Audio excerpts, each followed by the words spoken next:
Today, we are taking you on a tour of an incredible historic home that has amazing history, so many stories to tell, but we are taking you on a tour of our very first rehabilitation renovation. We are taking you through the house that let us cut our teeth on all the preservation trades. This is the place where we learn to reglaze windows, refinish floors, how to frame a wall.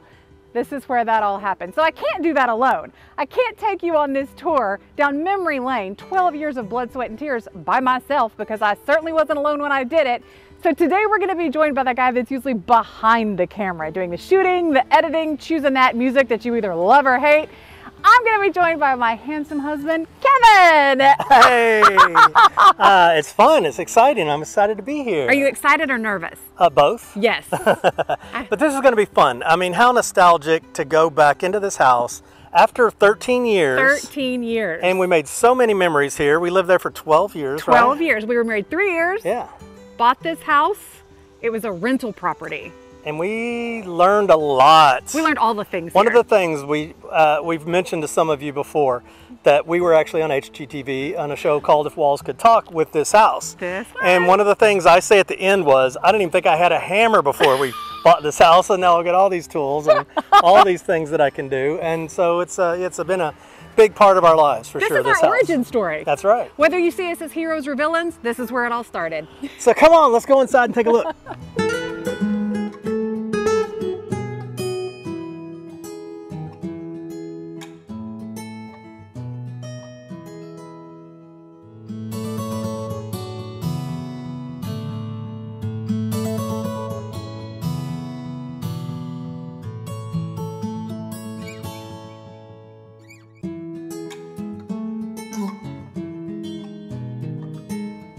So my love, you were not, my love, we're not an old house person. Not at all, not even in the least bit. I loved architecture, always have.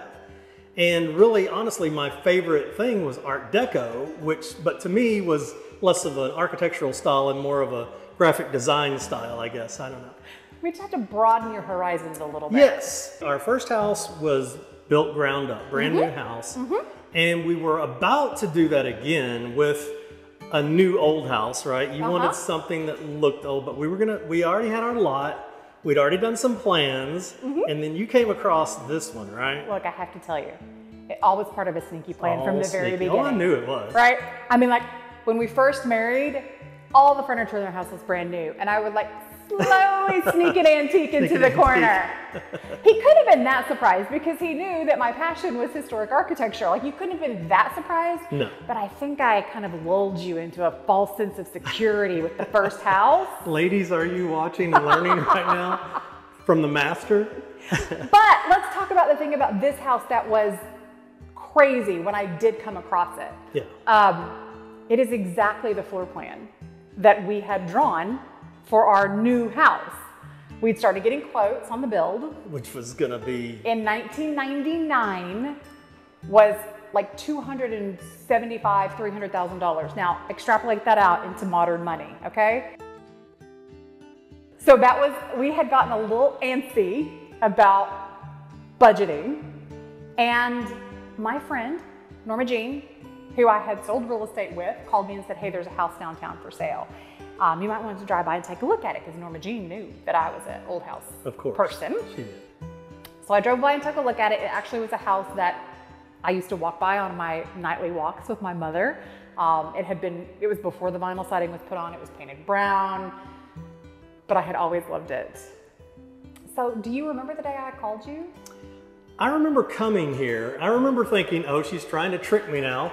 But honestly, you know, you gave me the price. I gave him the price. And so I'm looking at the price and I'm doing the math, which is what I do for every house. If Absolutely. it doesn't make sense, we don't do it. And so I'm looking at the math, and then I come over here and it's just this obviously charming, beautiful house. The thing that I remember, I know you're gonna say, the thing that I remember is the brick walk up to the door, and I'm like, well, this is fantastic. How great is this? We didn't even walk in the house. I guess I'm like that though, aren't I? Like, I like that? Well, the whole house must be great.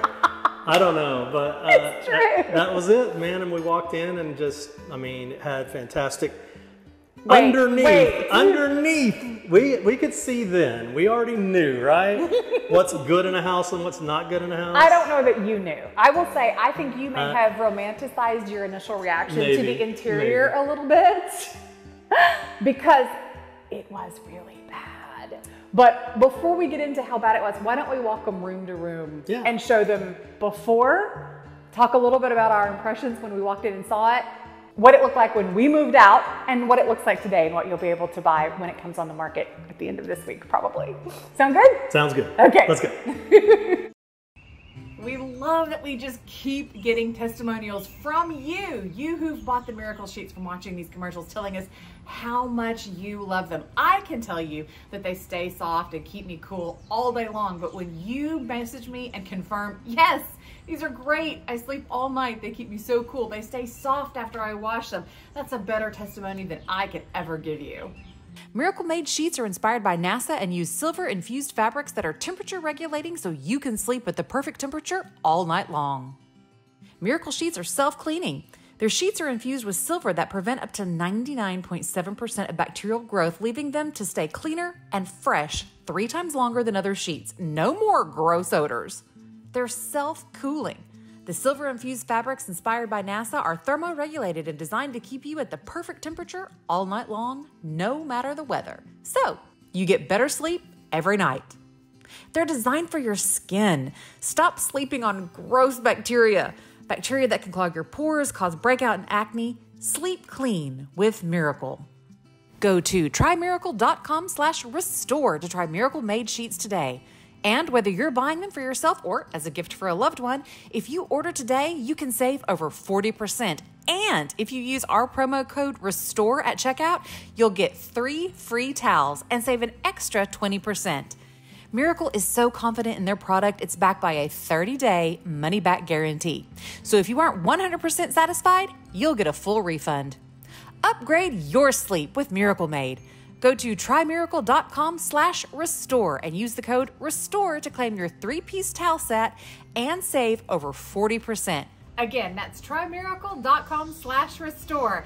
Thank you, Miracle, for sponsoring this video and for a wonderful night's sleep. And hey, maybe you can be our next testimonial. So this is going to be fun, right? I'm glad you found these. How long did it take me to find them? It took a while. It took a while. And you know, anytime you go through old photos, you have to look at all the old photos and remember all the memories. But this was a big piece of those memories. And we have way more of these than I thought that we did. Do we? When I found them, I thought we had like 4 or 5 pictures, right. But we got the whole house. Yeah, good. We were trying to document it, right? What's funny is this may be the best before documentation that we actually have of any house, because we were forced to actually take pictures of the room, like pictures of, like it wasn't easy. Like we weren't just like videoing, walking through sort of casually, like, oh, we'll look back at it later. I think these may be the best befores we have. So you get to suffer through photos and this video, but that's okay. But this is a real, like, this is a look way back. This is a look 25 years back. Shall we begin? The exterior didn't change very much. And we put a new roof on the house. Yes.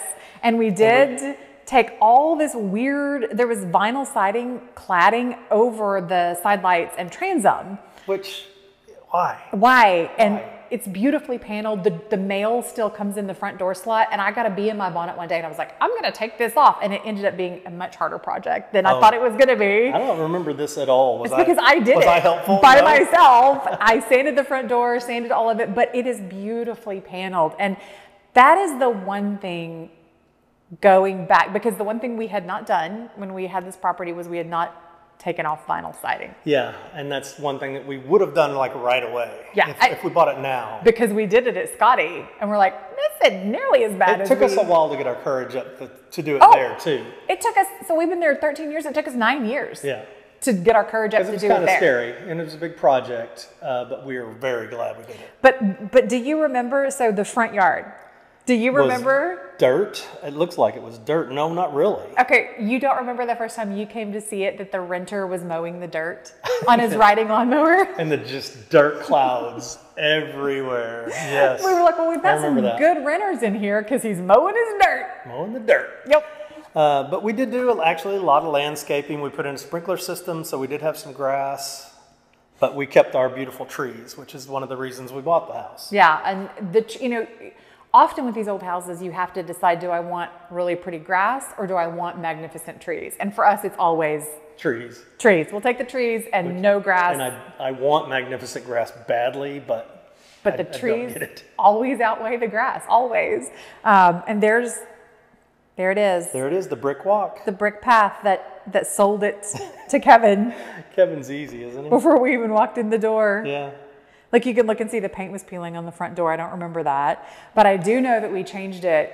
So this is a Colonial Revival home. What's funny is it appears Colonial Revival now. I actually think when it was first built, it was a weird hodgepodge because in the photo that we have of Nina Dickerson standing up front, you can see that it has these Greek Revival-esque entablatures over all the exterior windows and a little sort of shed porch coming off of the front area. So picking and choosing what they like. But this interior is so Colonial Revival, like it's just textbook Colonial Revival. But I knew it was Colonial Revival, and I felt like it needed a red front door. So that was one of the first things I did. One of the big changes, yes, and it was beautiful, and it stayed red the whole time we lived here. Whole time. Then we walked in the front door. And we're getting hit with pink right away. What's funny is I remember thinking, oh, this looks like a circus tent. We've walked into a circus tent because the pink and white stripes on the wallpaper. It's a big entryway. How in the world did I not run screaming after that? You'd seen the brick walk. It was all done. You'd seen the brick walk. You were fine. That's crazy, but I mean, I was up for it, I guess. We'll continue to reminisce and go through the work that we completed on this beautiful house, but I'm also going to give you the history and walk you through so you can see how beautiful it looks today. Here we are in this beautiful entryway. This home is a Colonial Revival home. It was built in 1933 by Cecil and Nina Dickerson. They had a home built here on the same location in 1919 that they lost to fire. What is it with us and the houses that have burned? And they built this home during the Depression. In 1933, they built this house, and they reused a lot of the materials that had been in that earlier home. So all the doorknobs you see in the house, many of the interior doors, and lots of the structural beams. When we sold the home, the inspector came downstairs very angry and was like, don't you know you've had a fire in this house? And I laughed and said, I know we had a fire in this house about 100 years ago, and had to tell him all about the reason that there are burned beams in the attic. It's because they reused wood from the first house that burned because it was the middle of the Depression. They were saving money, but they still built a grand home here. And as you can see, a beautiful, beautiful entryway with a very traditional Colonial Revival style side light, transom window.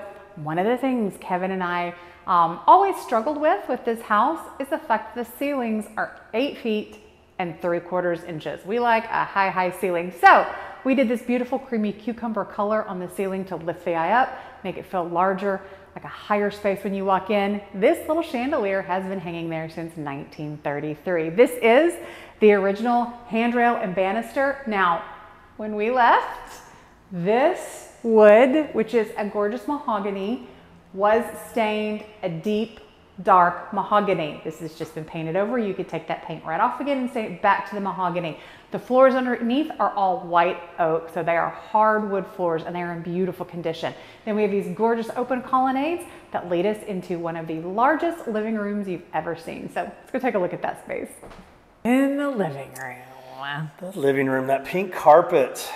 This beautiful, and again, you can't tell from this photograph, but the walls were pink.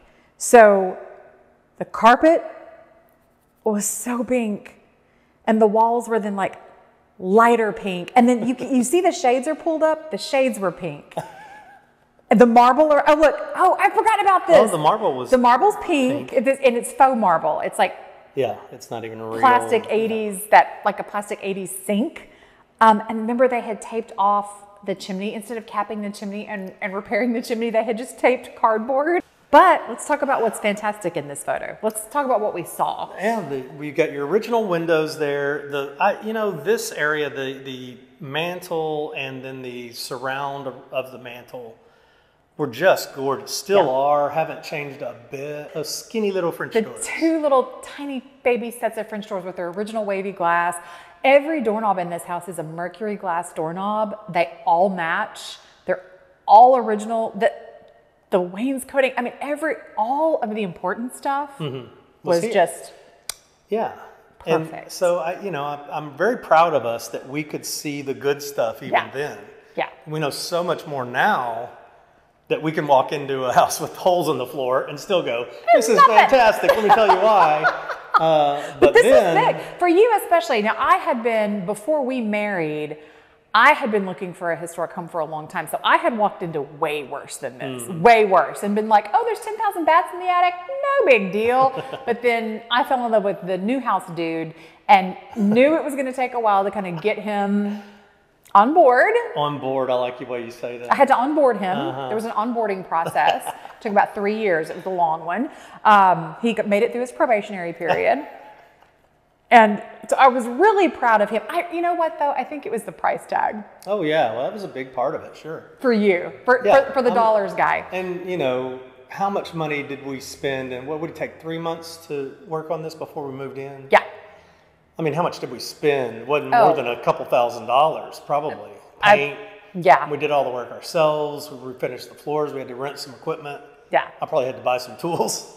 Well, that was probably the biggest expense. Yeah. I mean, I would say no more than $5,000 on the first go round. To make it comfortable and livable, right? Well, to make it look like it should, to make it not look like a rental. Right. Anymore. This space is absolutely spectacular. This is one of the spaces that immediately sold us on this home. This living room is 30 feet long by 20 feet wide, and it retains all of its original historic elements. So behind me, you see this gorgeous raised paneling. You can see that colonial revival influence right there. Circling the room, we have in this room, in the entryway, and in the formal dining room, gorgeous wainscoting. And again, those white oak floors. The cornices in this room are all original, and surrounding me are all of the original 6/6 windows. Wavy glass, beautiful. Now, when we were here, they were all functional. The roped pulleys were all attached and working. I have noticed that some of the ropes are broken, but that can be fixed very easily. And you can have these gorgeous original windows working for you again in no time. We put storm windows over the top of them, so you have energy efficiency, keeping your gorgeous glass.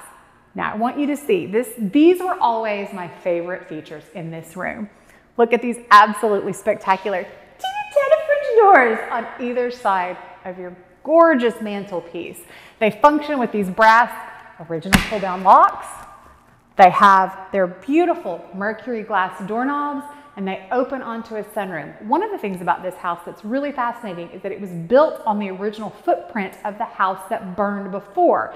So the brick on the sunroom on this side, which is a glass enclosed sunroom, we glassed that in, and the enclosed Four Seasons room on the other side, those are original brick floors to that 1919 build period.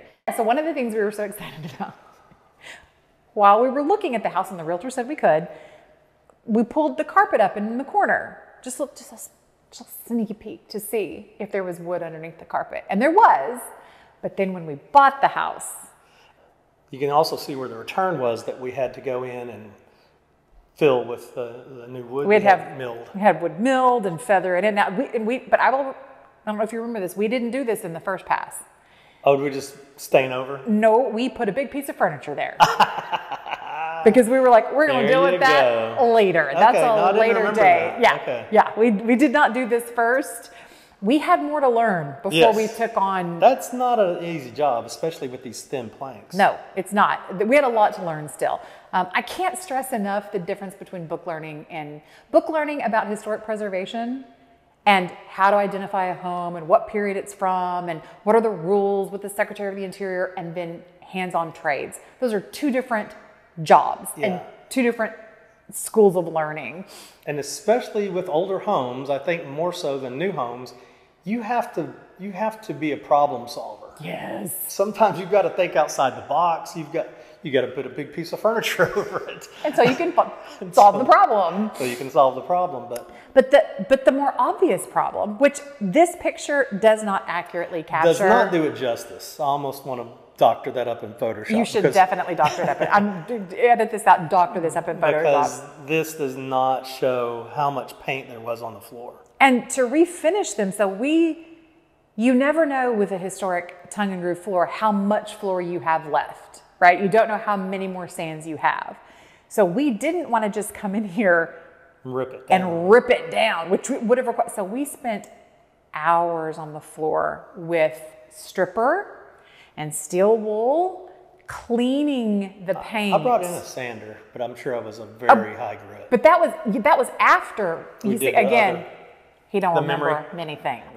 Well, what I do remember is we both had full-time jobs too. So we were doing this at night and on weekends. And both of our parents were here all the time. My parents were here all the time. Your parents were here a lot. We were living with my parents, so I'm sure they were like, let's get them out of the house. Yeah, but my mom and dad were here constantly because here's something this is gonna upset you. Me? Are you ready? Oh. 25 years ago, my dad was my age. So they were young and they were over here on their hands and oh my gosh, I just remembered. So we put outlets in the middle of the floor and we did our own wiring work. Do you remember this? No. Dad wired, we shouldn't admit this on camera, but I'm going to. So we had done everything else and we needed to put a new box on one of these outlets in the floor. And it was late, it was like 1 a.m. We were exhausted. We realized we needed to do it. And we were like, is the electricity off? Dad was like, I don't think so. I'm gonna do it anyway. He hands my mom a wooden broom handle. And he goes, hey, Cheryl, if I start shaking, knock me off this with this wooden broom handle. I do remember that. That was on the floor? It wasn't on the right there. lighting up there. It was right there. That's how not to do, okay? Yeah. What not to do. But he still lives to this day. He's great. He's great. 25 years later. But we pulled. So this is also where, to put the pad down, they had stapled it. And there were 18 million staples. Unbelievable. Why? Unbelievable. The number of staples. I mean, So they sloshed paint everywhere. Then they put down padding. They stapled it down every 6 inches. It was unbelievable. And then they put the pink carpet down. I mean, could you try to ruin the house anymore? But it kept the floors safe. It did, and you know what? I don't really see that many staple marks either. Well, we filled them. Remember, we came in with a product and filled them with wood filler, and so you can't see them. Yeah, these floors are beautiful. Yeah, they really are. Even when this room was washed in pink, this mantelpiece just took our breath away. You'll notice the beautiful dental detailing here that's mimicked over the entryways to the dining room and living room. And then these are stunning tiles, but they're not original. We went with these gorgeous hand-painted tiles that we ordered from England. I love them. Are they period appropriate? No. Would I do it differently today? Probably so. But they're still gorgeous. They're still here. They were very expensive and they're waiting on their next owner. And then we walked into the dining room. Well, the one thing about Tangerine Room is that at least you could see a good hardwood floor in there. Right. So you could kind of see. I think that to me, I'm like, okay, that's what it can be. Right. And we knew they were white oak. You could tell they were white oak from the grain. Hooray. So actual hardwood. Hallelujah.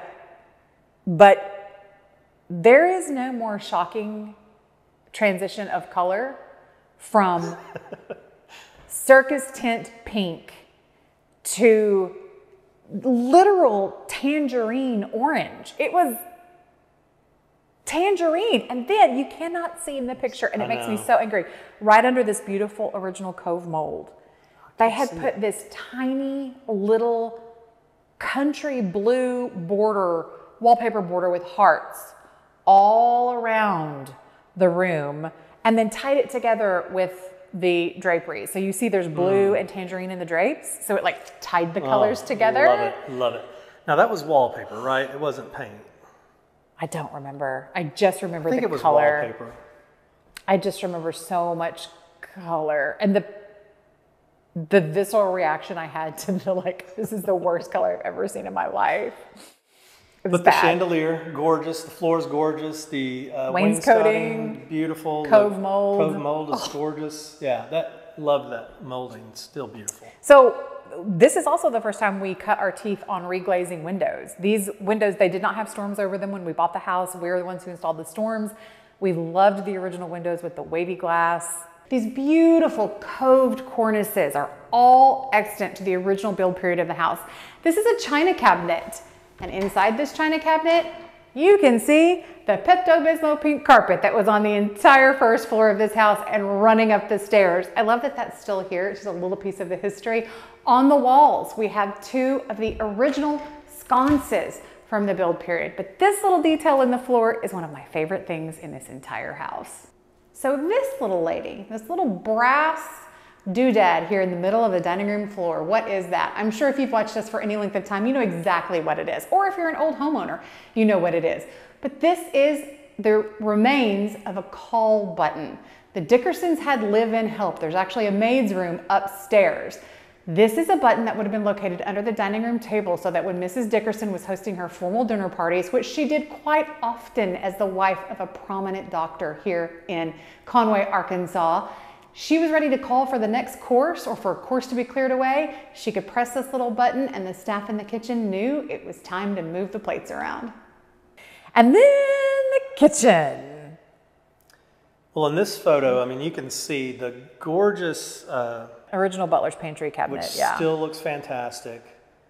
They did change the pulls. They've changed, and they changed the hinges, which is a little upsetting because in this picture you see the original hinges and we left the original hinges and they've replaced them with like a soft closed hinge, which takes a little bit of the character away, but they didn't take it out. So this kitchen probably underwent more changes than, I think this kitchen went through 3 or 4 iterations because it was such a weird space. You can't really tell from these photos, but I am certain. Oh, there's the track lighting though. Yes, the little Wall-E robot heads.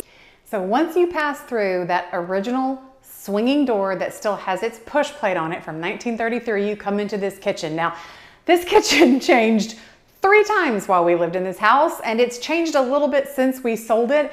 It was a very awkward space when we bought it. It was huge, laid out very bizarrely, and there was a lot of wasted space. Now we have a very functional kitchen, Carrera countertops. We didn't put this in. This was not here when we owned the home. The people who bought it from us, they loved to cook. They needed more counter space.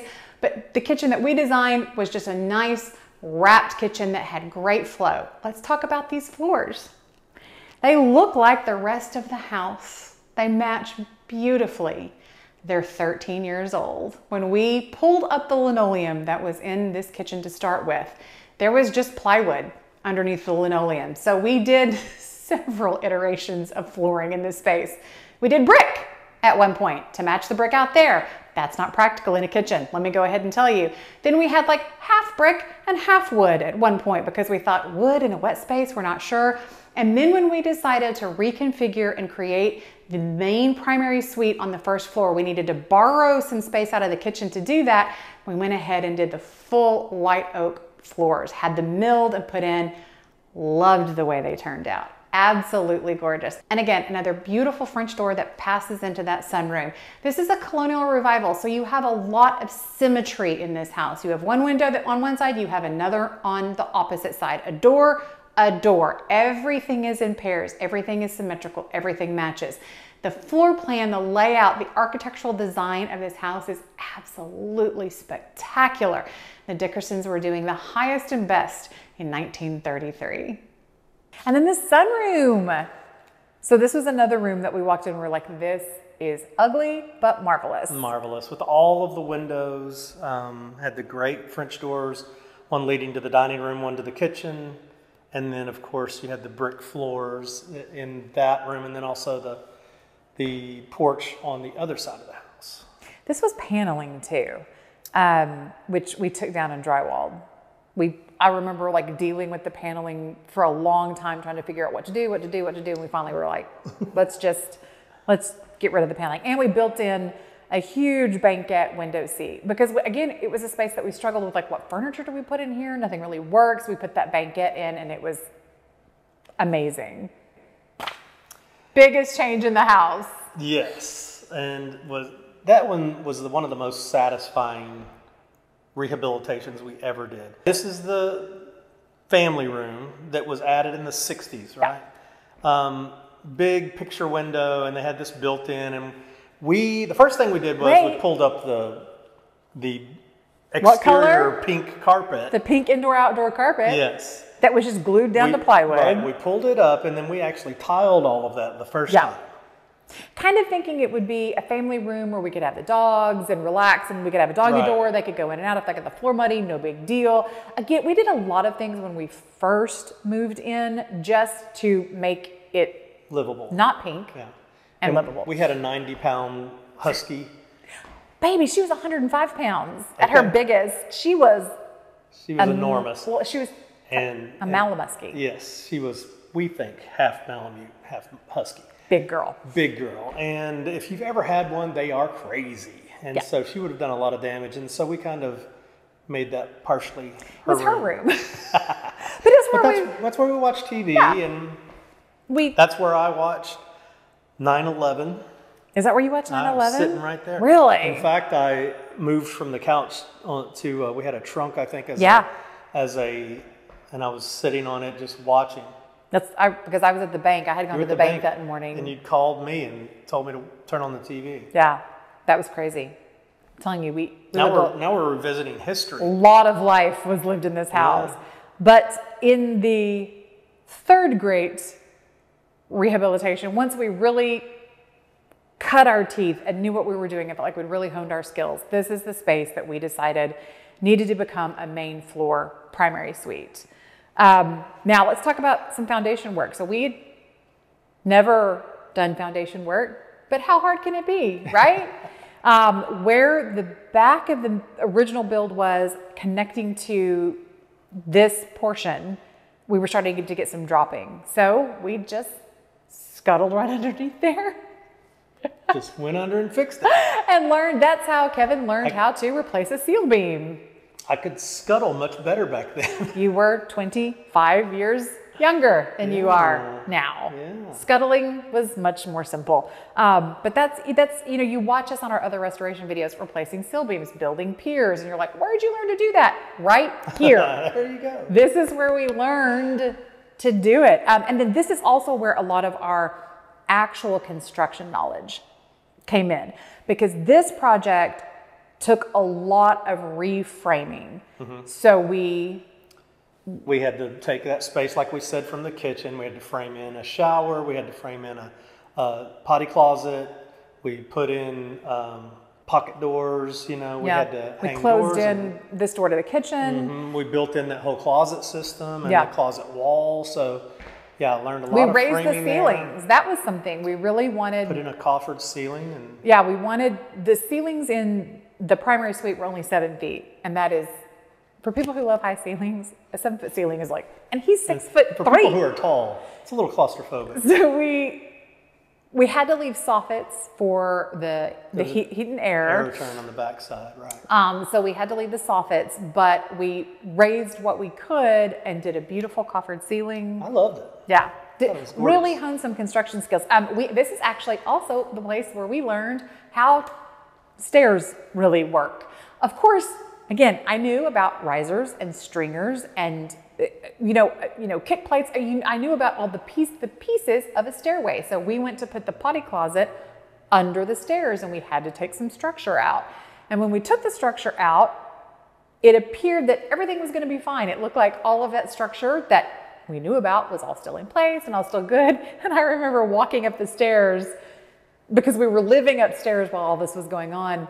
And I looked down and I saw that one of the stair treads had dropped like a quarter of an inch. That's not being supported. So we learned how you fix that. Well, the other thing that you touched on, we learned how to demo. Oh. I mean, we had to do a lot of demo to that space before we could build it back. Talk about what happened in that bathroom. You know, I just had an errant swing and I hit a hot water heater and busted it open and had to basically get a new hot water heater to put in because of that. So we learned about plumbing too. Yeah, learned about being careful when you demo. It's also the first time we personally dealt with asbestos and the remediation of asbestos, and we learned everything we could learn about DIY asbestos remediation.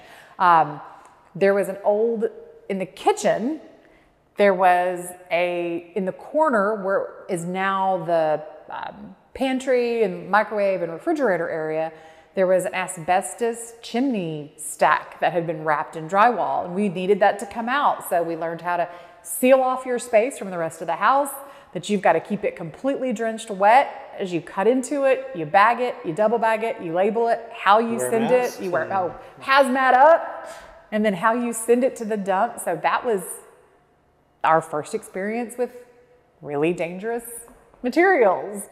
I'm in the end of the original house. This is the last bit of the 1933 space. Right here we have what would have been the ironing board and the storage for the iron. We have an original light fixture.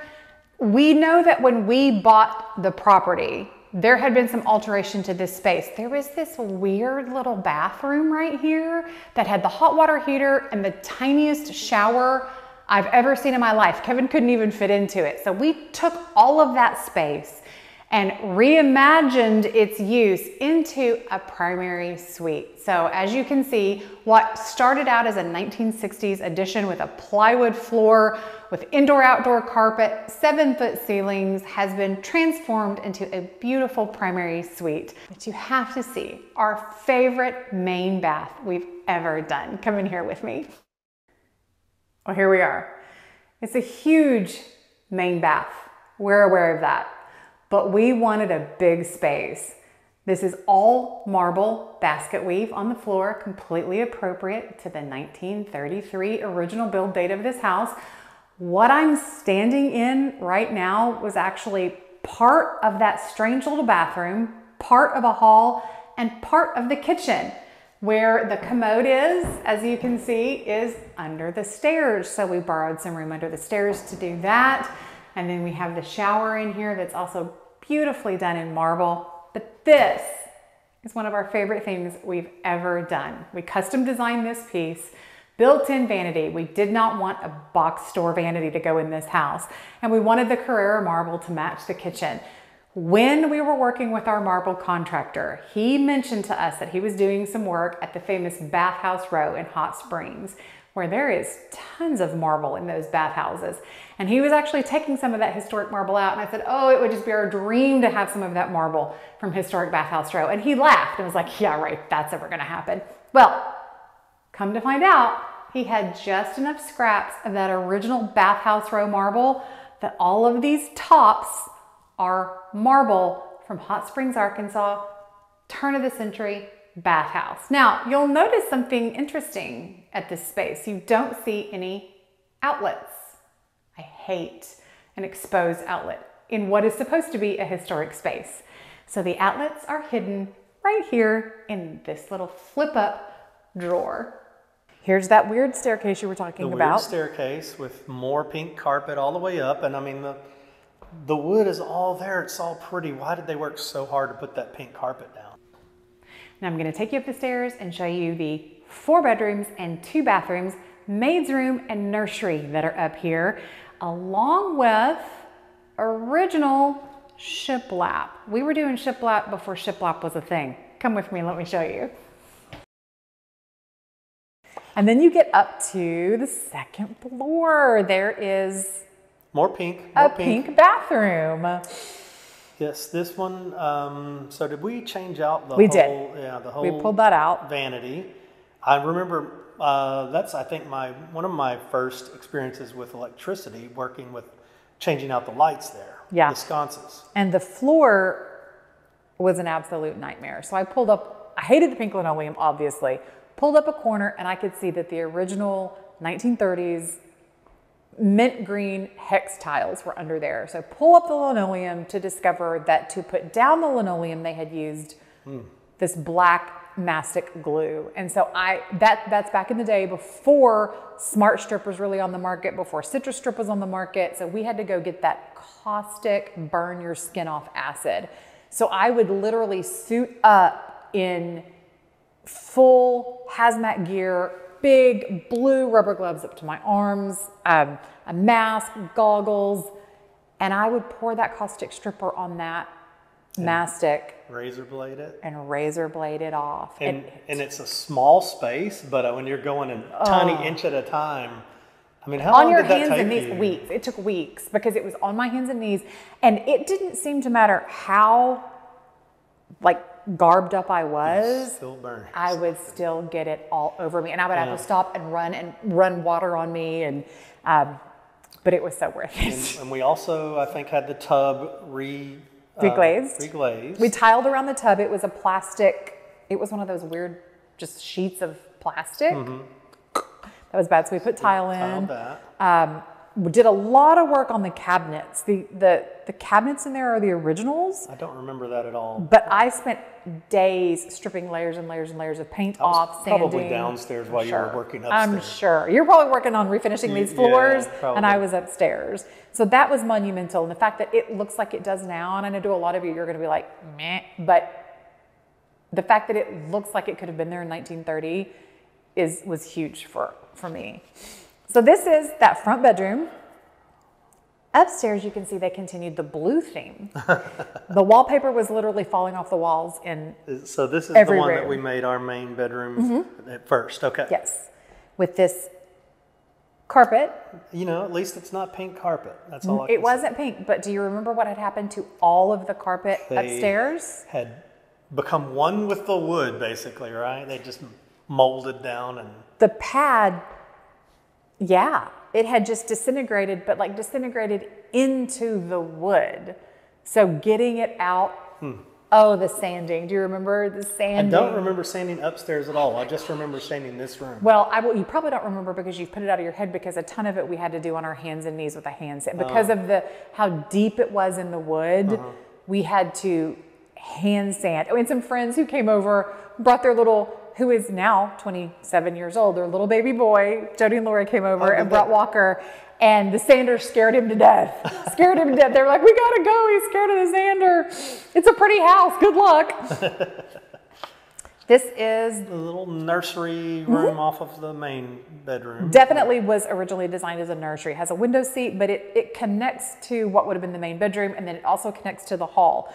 What that tells us is this was meant to be a nursery so that in the middle of the night, mom and dad could have had access to baby if baby's fussy, but the maid sleeping across the hall could also have come and had direct access to that room without having to go through that main bedroom.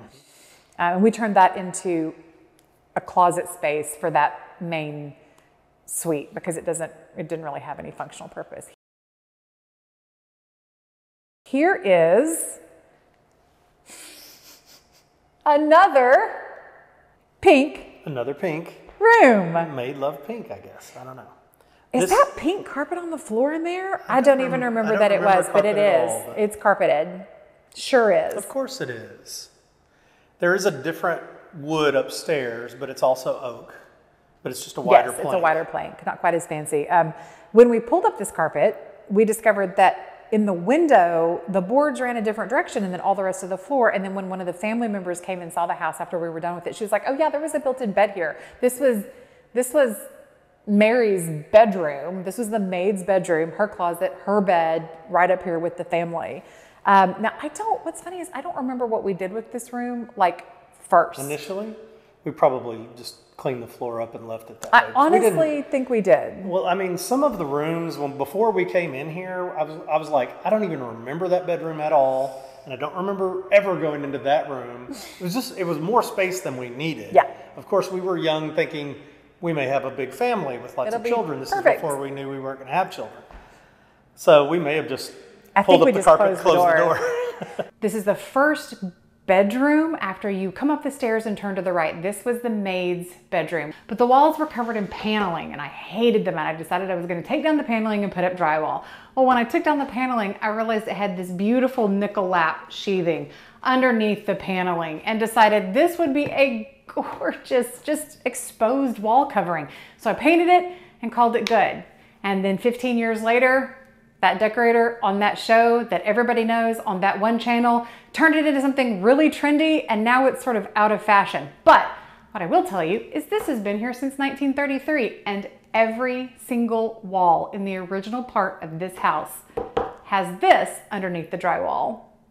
All right, so for those of you who always have to comment, I bet that house is haunted, on every video that we do, this is your one chance to say it and be right.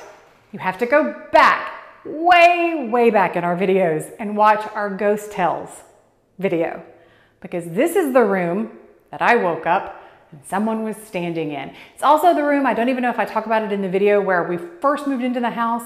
We were making a lot of noise. We had the windows open, and I said something about, I hope the noise we're making isn't disturbing any of the spirits who might live here. And the broomstick that I had in that window flew across the room, hit the wall, the window slammed shut and broke the glass. And that glass pane is still broken. So they were not happy with us when they moved in, but if you watch the video, you'll see they were happy with us when we were done. So this is a 1930s Jack and Jill bath, very forward thinking. This original bathtub is one of my favorite things in this entire house because it doesn't have an overflow.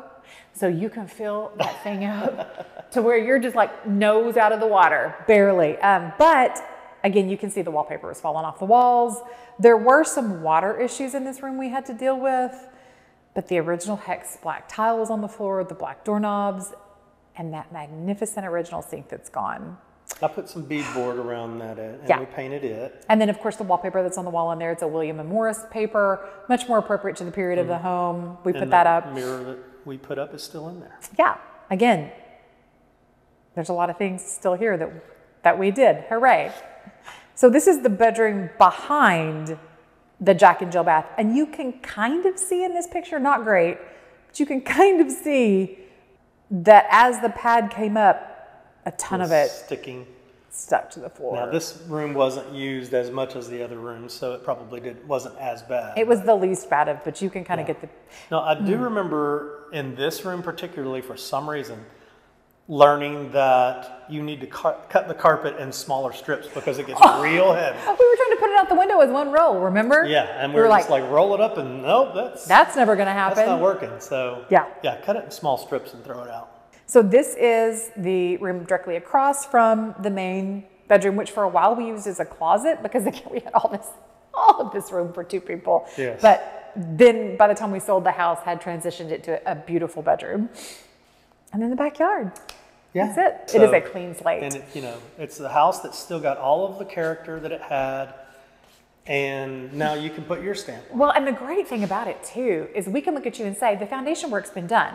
The electrical work has been done. We know the plumbing is great. We know the hot water heater, well, it's 13 years old, but still, it's a great, huge hot water heater. The heat and air has been updated. So all the big stuff has been done sitting inside this beautiful time capsule of a home. So we had to bring you to the attic. First of all, just to show you this amazing attic that would be an incredible finished space if for some reason you needed more space in this house. And this, that is the original front porch railing to the house that burned from 1919. But there are a couple things up here I want to show you, and then there's something I want to look for. So first, come over here and let me show you, if these things are still here, something really amazing. Okay, they're still here. So in the 1930s, the Dickerson children had a club that would meet up here, and they drew on the walls, and the drawings are still here. So we have women with pin curls. We have like Model T, slightly later Roadsters. We have 6-shooter guns, and all of these are left over from the 1930s when the little ones would crawl up here, have their club meetings, and draw graffiti on the walls. I love it. I love they're still here. Okay. We left something, or I left something when we left the house. And I left it under this white board. We're gonna together look and see. I can see that the floorboard is pulled up still, but that could be for a lot of reasons. So we're gonna look and see if the little thing I left is still here. So hang on.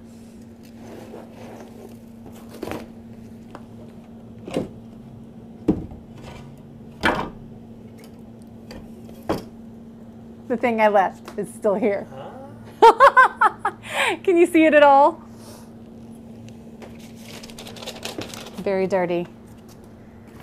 I left a letter. I don't even remember what it says. This is the letter that you put under the floorboard in the attic, and I'm going to put it on the screen. If you want to pause it and read all of that, you can, but it's basically the information that we've given you today, right? Yeah, a lot of it is, and a lot of it is things that like happened to us while we lived here.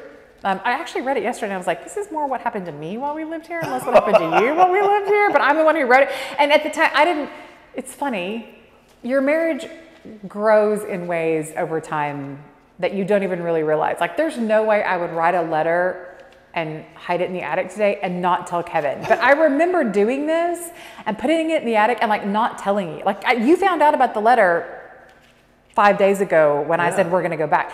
I remember being very— As far as I remember anyway. No, I know I didn't tell you, and I remember being very like embarrassed that I was doing it, that it was important to me to leave something here. And we are going to put it back. Yeah, we're putting it back. And but I remember like sneaking up there to do it. It's like you wouldn't know I was leaving. Did you think I thought you would? I would think you were silly or probably. something. I probably was worried you'd be like, why? Now I'd be like, what do you want to put in the letter? I don't know. Maybe between now and then we'll come back and we'll do another letter, and you can do a letter and put it in too, and have more. But it's lots of things that happen to us.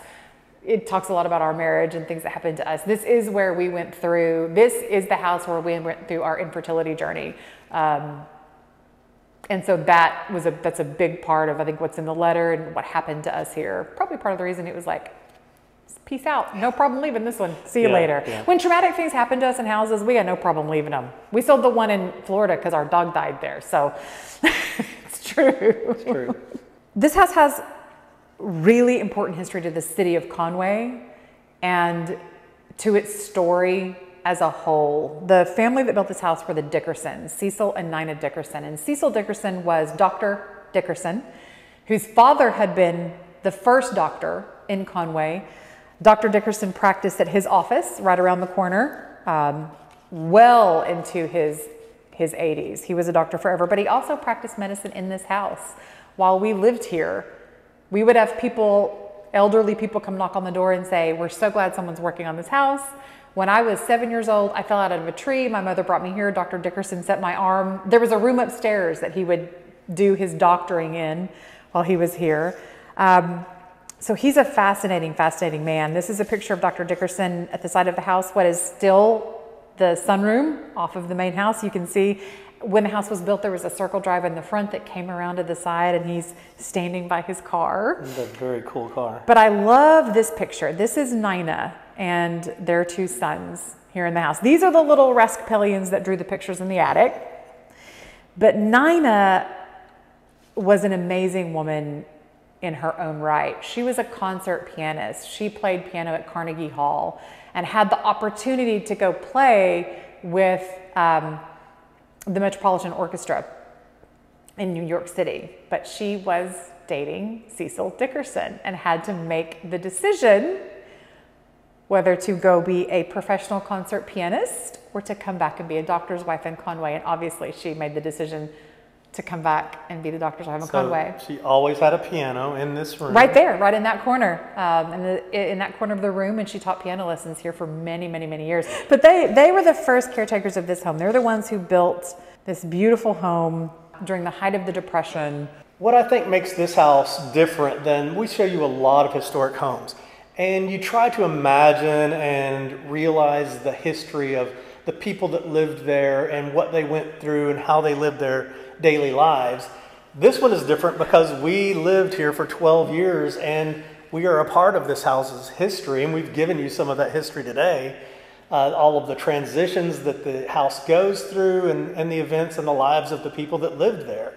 And so if you buy this house, you will know some of that history, and hopefully it makes you feel good about what this house has been through and the people that have lived in it. Well, and then it lets you make this house part of your story. You now become, your name goes on that chain of title. I always like to imagine all the homes that we've owned, our names on that chain of title. So decades after we're gone, this house, someone will buy this house, they'll look at the names on the chain of title, they'll see people lived here for 12 years, maybe they'll find the letter in the attic, know a little bit about us, and that can be true for you. You could come here, maybe you're a young couple looking for an incredible community to move into, slower pace of life with all of the amenities. This is one thing we can say about this community. This town has everything. It has all of the big city amenities in still a small city.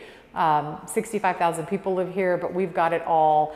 If you're looking for a place to change the speed of your life, to raise a family in a healthy, good environment, great schools, community, this is a good house for you. This is it. This is it. And we don't know what the price is yet. No, but we will put a link to the Zillow listing in the description below. And let me tell them this time, we are not realtors. We cannot guarantee this house in any way. We are only presenting this house as is so that you can get a better look at it and hopefully help you make a decision on whether you want to buy this house. And I can tell you, I don't care what they price it at, it's well worth it. I really don't care what they price it at. It is, you're getting so much bang for your buck, so much history, and more intact historical material than we see in 95% of the houses that we bring you. So it's been loved and cherished for a long time. Hopefully you liked this video. If you did, please give us a like, subscribe to our channel, ring that bell so you're notified the next time we have a new video, which comes out every Friday at 8 a.m. Central Standard Time. Share this with your friends, and we will see you next time on Preservation Travels with Lane and Kevin. Bye.